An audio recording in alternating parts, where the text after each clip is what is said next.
Magandang araw po. Welcome to my channel. Adobong manok naman ngayon ang ating iluluto. Unang-una, ang manok ay ating linising mabuti at i-drain ang excess na tubig. At bago natin yan i-marinate.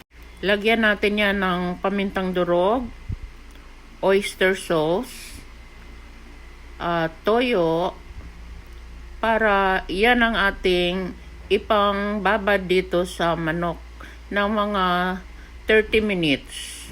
Set aside muna natin yan ng 30 minutes.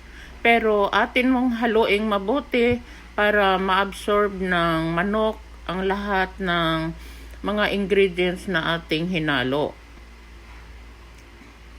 Haluin lang mabuti at iset aside ng mga 30 minutes.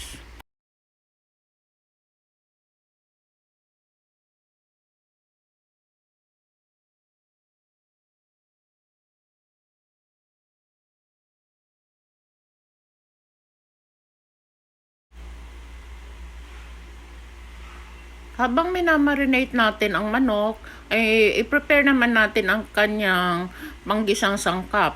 Katulad ng sibuyas, hiwain ito ng maninipis, maliliit. Magpitpit ng bawang, hiwain din ng maninipis. At ang luya ay ating balatan. At ganun din, hiwain din ng maliliit.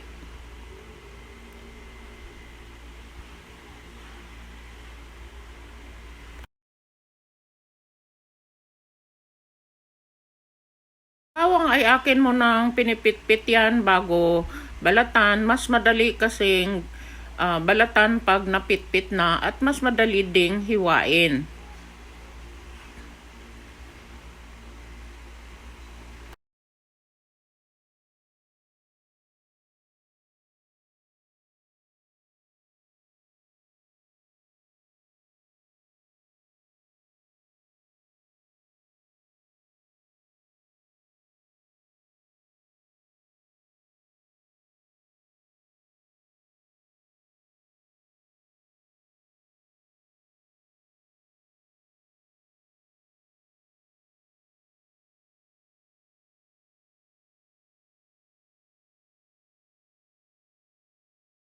Bago mo hiwain ang luya, ay bago mo yan balatan ay hugasan mo na para pag yung binabalatan ay wala ng putik at malinis na siya. So, bulatang mabuti yan at saka hiwain din ng maliliit.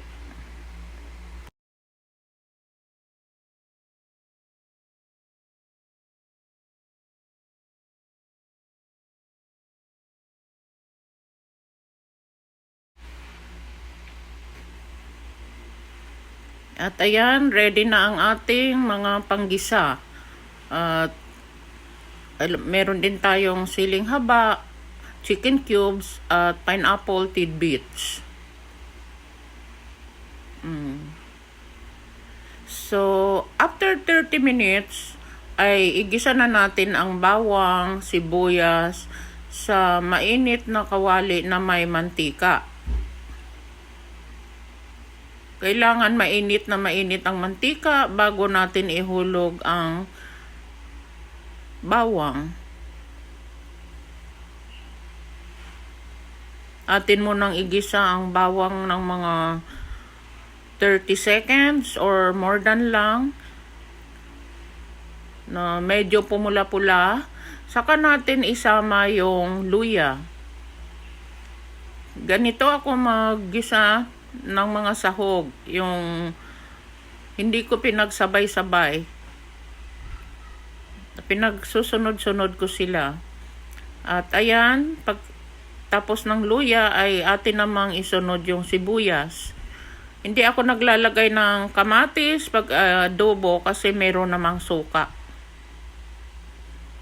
At pag nakaramelize na ang lahat ng sangkap, nakita mo ng luto na, ay ihulog na ngayon ang manok.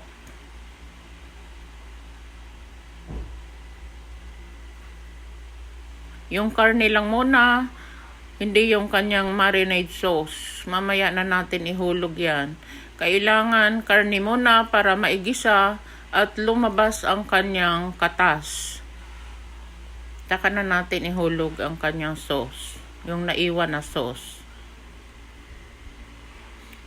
Haluin lang mabuti.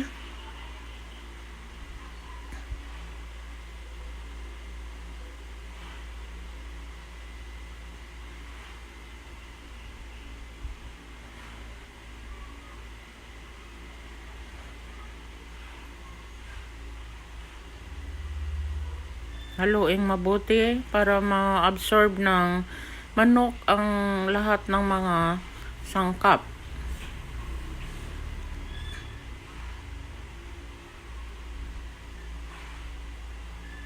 At pagkatapos ay ating takpan muna ng mga ilang saglit, ay atin ding buksan.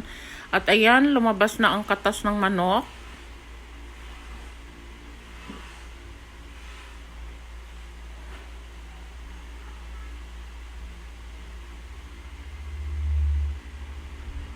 Yan. At sa puntong ito ay ilalagay na natin yung natirang marinade sauce. Haluin ulit.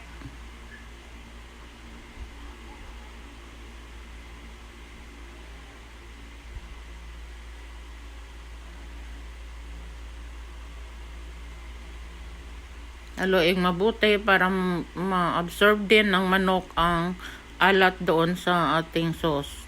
At magdagdag din tayo ng chicken cubes.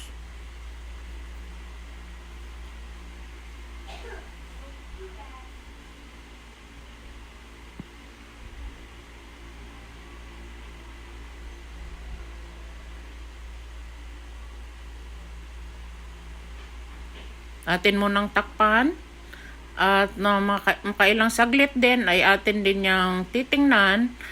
Ayan na, talagang lumabas na yung mantika ng manok.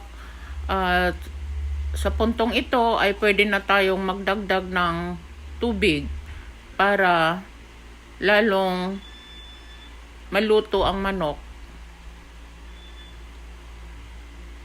Konti lang kasi hindi gaanong malambot na, halos luto na rin yung manok. So, konti lang ang kailangang tubig. Enough lang na makaluto. Takpan muna natin. At makailang saglit ay ito na. Tingnan natin. Ayan na. Lumapot na ang sabaw. Magdagdag na tayo ng suka.